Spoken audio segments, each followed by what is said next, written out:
Get your hands off my prototype and get off my field. The voice cut across the proving ground loud enough that 100 people in the press bleachers turned to look. The mechanic did not flinch. He crouched by the tread of the big, matte gray tank, sleeves shoved up over forearms, roped with muscle and mapped with old burn scars. One scarred hand rested flat on the drive sprocket, calm, like a man laying a palm on the flank of a nervous horse. Bald head. 3 days of gray stubble, a jaw like a closed fist. He looked less like a groundskeeper than like something the tank had been built to carry. A little girl sat on his toolbox behind him, coloring a paper sun with far too many rays. "Mom," he said evenly, not standing, "your final drive seal is weeping. Your left track tension is off by a good inch. If you run a live fire demo today, this thing throws a track in front of your cameras. Give me 20 minutes. Sloan Weller looked at him the way she looked at anything that dared slow her down. Which, these days, was everything. Blonde hair scraped back so tight it looked like a decision. Beautiful, the way a drawn blade is beautiful. Chief Operating Officer of Valmont Defense. The coldest thing on a field full of steel. "You are a museum contractor," she said. "You wax the antiques by the entrance. You do not touch a $200 million program. And you do not lecture me about armor." She turned to the security lead. "He is done. Pull his credential. And get the child off my range before I have both of them for liability." The mechanic stood, slowly, all 6 feet and 3 inches of him unfolding. He did not argue. He wiped his hands on a rag, folded it once, and reached down for his daughter's hand. He was a man long used to being weighed by people who would need him later, and never once guess it. What none of them knew, not Sloan, not the guard reaching for the badge, was a single, quiet fact. The scarred nobody being marched off the field had climbed into a burning tank exactly once before in his life. Through fire, to pull out the people trapped inside. And in 90 seconds, hers would be the crew screaming in the smoke. To understand how a decorated tank gunner ended up waxing museum relics for minimum wage, you have to go back 10 years. Back to a name they both carried like shrapnel, Culvert 9. His name was Kolbrenner. He was 42, and he had once been the best gunner in the best tank crew in the 2nd Battalion, 7th Armor. The Iron Dukes. Nobody at the museum knew that. They knew Quiet Cole. Cole, who could make a seized 60-year-old engine turn over just by listening to it. Cole, who never raised his voice, who wore a wedding ring on a job with no dress code. He kept the ring because taking it off felt like burying her twice. They knew the burn scars ran up under his sleeves, and they knew not to ask. He had been armor his whole adult life. Loader, then gunner, then the man they trusted on the trigger when it counted.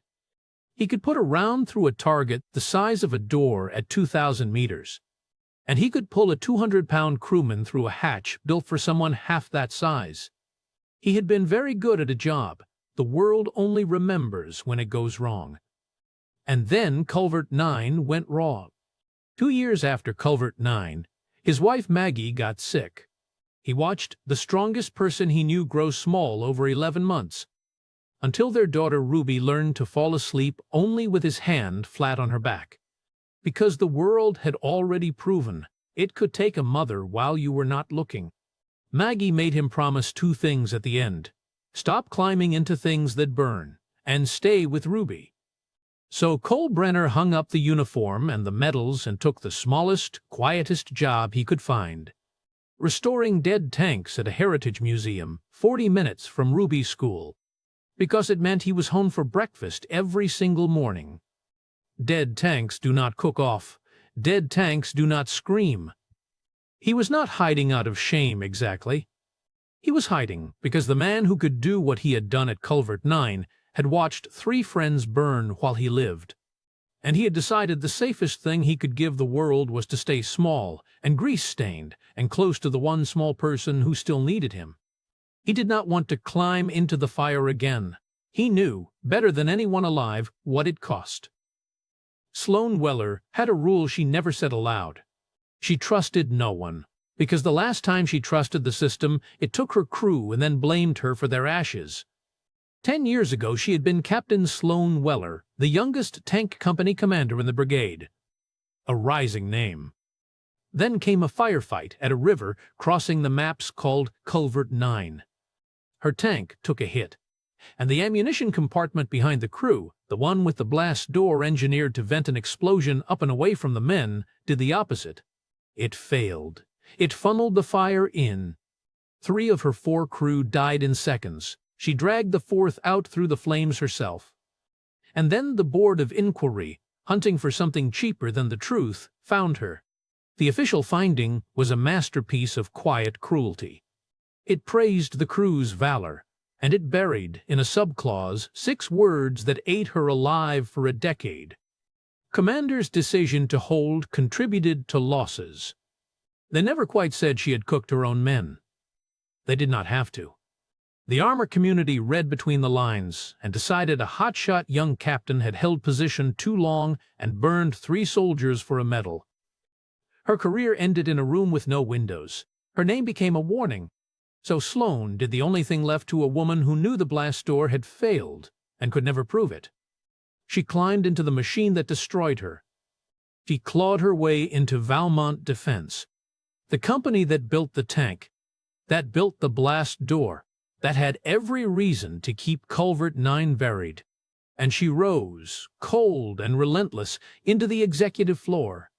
Because from the inside, someday, she might reach the files they had sealed. She was flawless. She was feared. She trusted no engineer, no board member, no anonymous cog.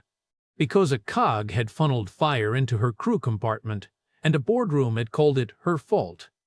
What she did not know was that there had been a 5th set of eyes at Culvert 9. The gunner she had pulled out of the fire, the one man who had been close enough to the blast door to see what actually failed, and who had vanished off the face of the earth before he ever testified. And when a scarred museum mechanic put his hand on her prototype today and told her quietly that her armor was about to fail, every alarm she owned went off at once. Because she had spent 10 years being told, armor does not fail, only commanders do.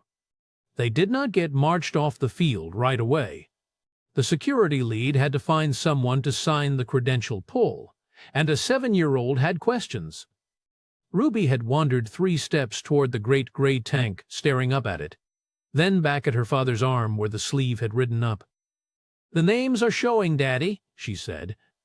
Cole tugged the sleeve down out of habit, but not before a passing young Valmont engineer glanced at the tattoo on the inside of his scarred forearm and did a small double-take. It was a unit crest, a mailed fist over crossed cannons, and under it, inked in a neat military column, 4 names. 3 of them had small crosses beside them. The 4th did not.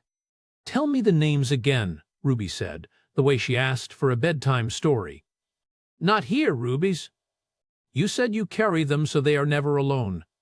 Cole crouched to her level, because he could never say no to that particular sentence.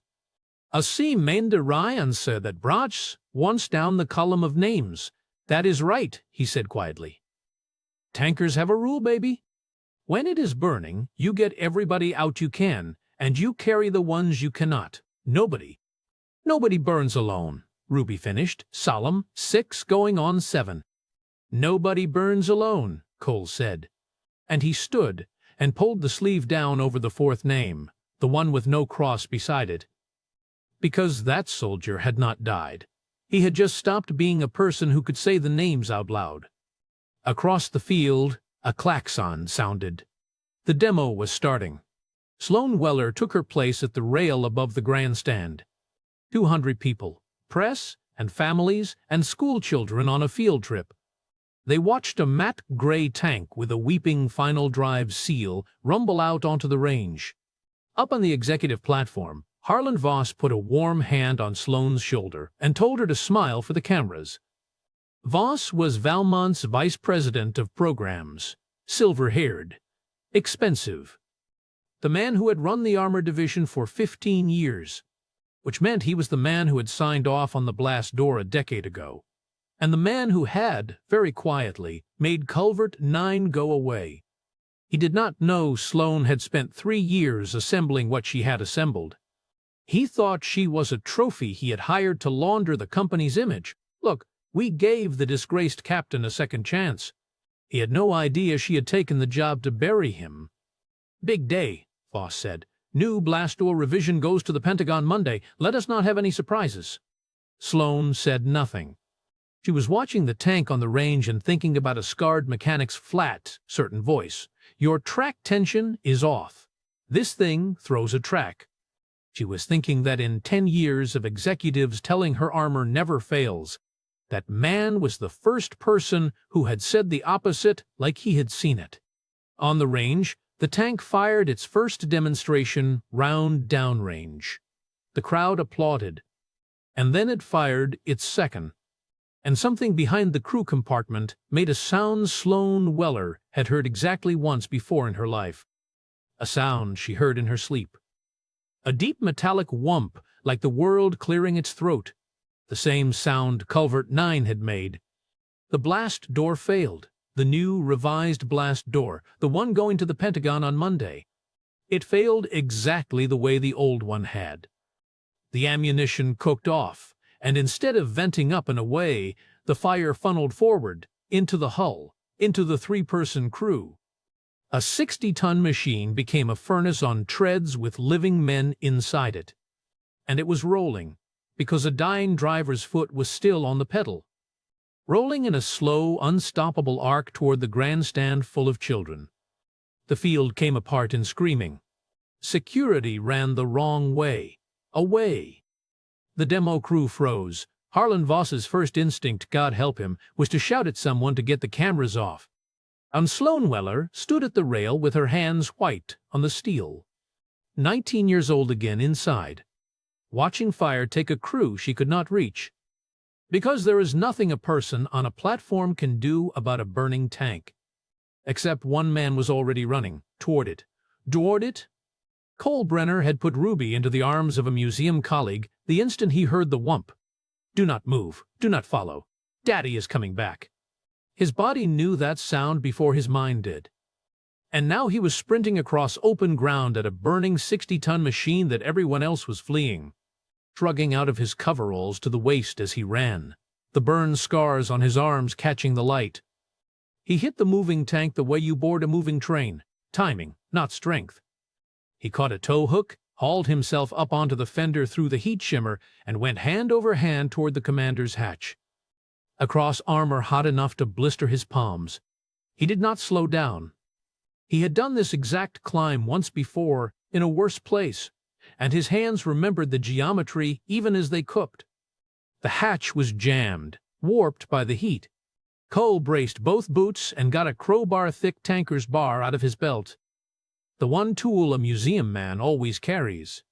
He levered it with everything a lifetime of armor had put in his back, veins standing out on his bald head, until the hatch tore open on a geyser of black smoke. And then Kolbrenner did the thing he had sworn to a dying woman he would never do again. He went down into the fire. Up on the platform, Sloane Weller stopped breathing. Because the museum contractor she had fired 90 seconds ago had just disappeared into a burning tank head first. And the crowd around her had gone from screaming to that specific, drowning silence of people watching someone do the impossible. He came up with the loader first, hauled a limp 200-pound man up through a hatch built for someone smaller, laid him across the turret, and shoved him down into the arms of the demo crew, who had finally found their courage at the tank's base. Then he went back down, came up with the gunner, went back down a third time, into a hull now fully involved. And this time he was down so long that Sloane found herself gripping the rail and saying out loud to no one, "Come on, come on, come on!" He came up with the driver, and the driver was the reason the tank was still rolling, and now there was no one left to stop it. And the grandstand full of children was 150 feet away, and closing. So Kolbrenner did not jump clear. He dropped back into the driver's hole, into the fire. He grabbed controls that were slick with things he would not think about later, and he drove. A burning 60-ton machine, steering by feel through smoke that blinded him. He hauled the beast into a hard pivot turn away from the grandstand, treads screaming, throwing up a wall of earth, until the tank's nose swung past the last row of bleachers and pointed at the empty range beyond. Then he killed the fuel, set the brakes, and the furnace ground to a stop in open dirt, its gun pointing at nothing that could bleed. He came out of the driver's hatch on fire at one shoulder. He rolled off the fender into the dirt, and a museum colleague smothered his arm with a jacket while he lay there, heaving black smoke out of his lungs. The field was dead silent. Then it was not. Then it was cheering and sobbing all at once, all at once. And the small girl's voice carried over all of it, fierce and certain. "That is my daddy. Nobody burns alone. That is the rule." Nobody was laughing at the museum mechanic now. Sloane Weller came down off the platform, the way you come down off a cliff. She pushed through the crowd of medics and executives to where the scarred man lay in the dirt. She crouched, and she did not know why her hands were shaking harder now than they had during the fire. "You climbed into it," she said. "Nobody climbs into it. In 10 years of this industry, I have never once seen a living soul climb into a cooking hull. Who taught you to—" And then his burned sleeve fell back from his forearm, and she saw the tattoo. A mailed fist over crossed cannons, the Iron Duke's, her own crest. And under it, 4 names in a neat column, 3 with crosses, and 1 without. She knew those names. She had written 3 of them on letters to 3 families. She had set all 4 of them into a board of inquiry microphone in a room with no windows. The 4th name, the one with no cross beside it, was C. Brenner. Sloane's whole world tilted on its axis. "Brenner," she whispered. "Gunner, 2nd Platoon, Culvert 9. Her voice broke on the last 2 words. "You were my gunner. I pulled you out of the— I have spent 10 years thinking you were—" She could not finish it. "Dead, gone, a ghost I killed." "You did pull me out, Captain," Cole rasped. And for 1 second, the soot-black face in the dirt was gentle. "You went back into the fire for me when the manual said do not. That is why they hung you. Because you spent the seconds saving me that the board decided you should have spent getting out." He coughed hard. "You did not burn your crew, ma'am. You saved the one of us the door left salvable. And I have spent 10 years letting you take the blame for it, because I was too broken to stand up in a room and say what I saw." "What you saw?" Sloane breathed. "I was 6 inches from that blast door when it failed," Cole said. "It did not fail because of anything you did. It failed because it was built wrong. And I can prove it. I have always been able to prove it." Harlan Voss arrived with 2 security men and a face arranged into concern. "And he made the single greatest mistake of his career. This man is a trespasser and a liability," Voss announced, loud, for the cameras that were absolutely still rolling. "Get him off the field. Miss Weller, step away. We will handle." "He just drove a burning tank away from 40 children, Harlan," Sloane said. Without standing, without looking away from Cole. "Sit down." And Cole Brenner, flat on his back with one arm ruined, reached his good hand into the cargo pocket of his coveralls. He pulled out a small, heavy, fire-blackened object wrapped in a handkerchief, the way another man might carry a coin or a photograph. It was a hinge, a charred, sheared blast door hinge stamped with a Valmont part number and a lot code. "I pried this loose while I was trapped at Culvert 9, Cole said, waiting to find out if I was going to burn. I do not know why. Shock, maybe. I just knew the door had opened the wrong way, and I wanted to keep the peace that killed my friends. I have carried it 10 years. He held it up so the cameras caught it. That lock code is a batch Valmont knew was defective before it ever shipped. I could not prove the cover-up alone. A broken gunner with a burned hinge. Who would believe me? But you can, Captain.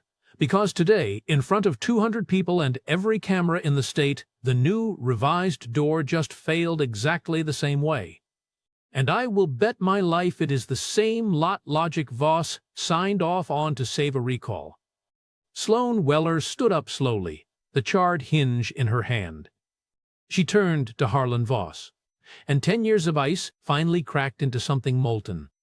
"That is what you buried," she said. "You let them brand me a butcher to save a line item. You let the whole Armor Corps believe I cooked my own men, so you would not have to admit the door was yours." She held up the hinge. "I took this job to find one thread, Harlan. He just handed me the whole rope." Voss lunged for the hinge, for the evidence. One last panicked grab. He never reached it. Cole Brenner's ruined arm shot out, and his good hand closed around Voss's wrist like a hydraulic clamp. And the vice president of programs was suddenly on his knees in the dirt beside the man he had called trash, held there without apparent effort by a gunner who had just walked through fire and had exactly nothing left to fear from a man in a suit. "Nobody," Cole said quietly, "buries this crew again." The federal investigation that followed did not take long, because it is very hard to argue with two identical failures 10 years apart. A whistleblower gunner, a fire-blackened hinge with a documented defective lot code, and live footage of a vice president trying to grab the evidence off the ground. But the thing that mattered most to Sloan Weller happened 3 weeks later. In a room with windows this time. When the Army formally vacated the original covert 9 finding and struck 6 words from her record forever.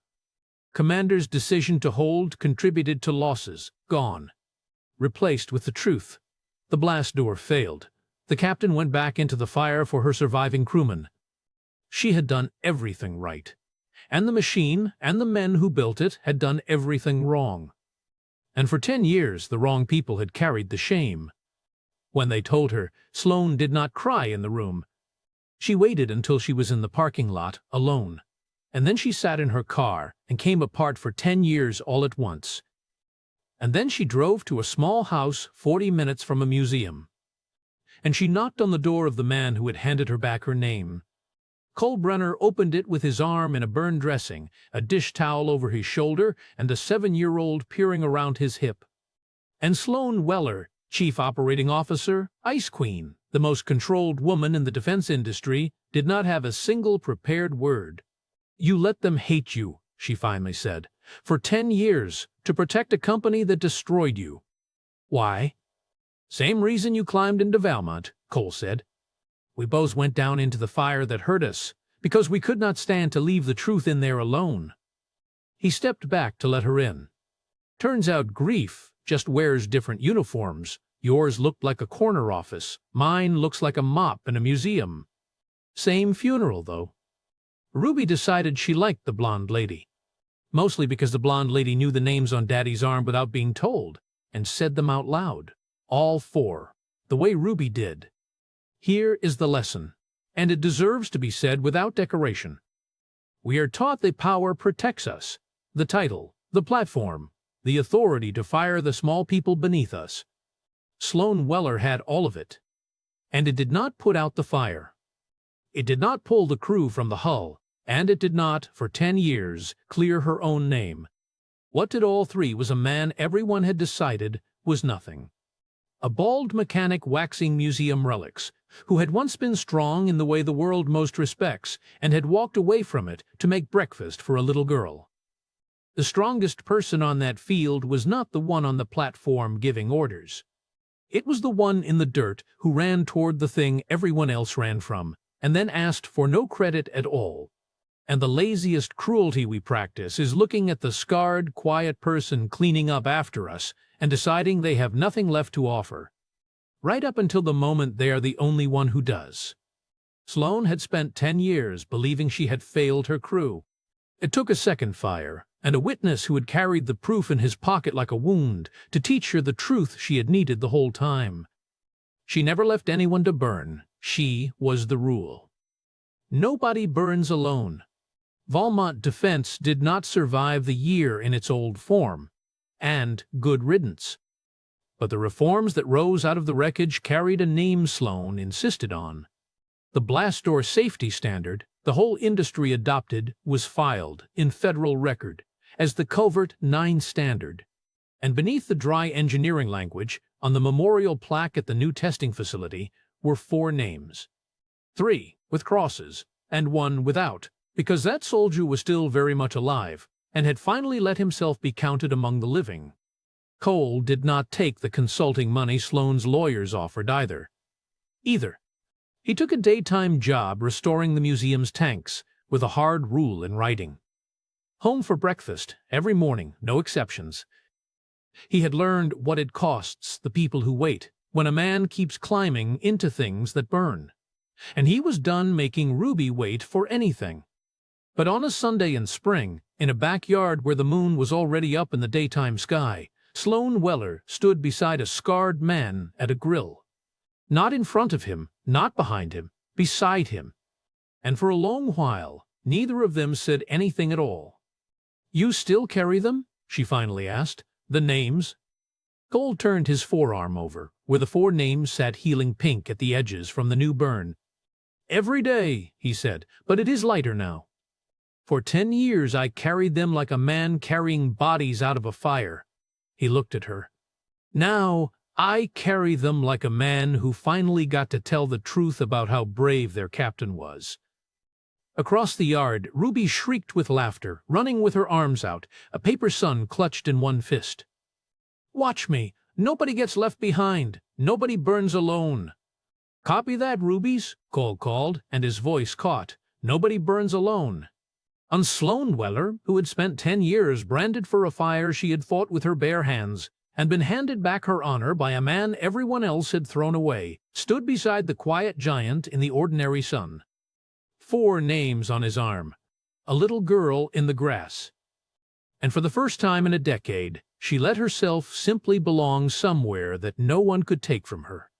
If you believe the strongest person in the room is almost never the loudest, that real courage runs toward the fire and then asks for none of the credit, type "nobody burns alone" in the comments.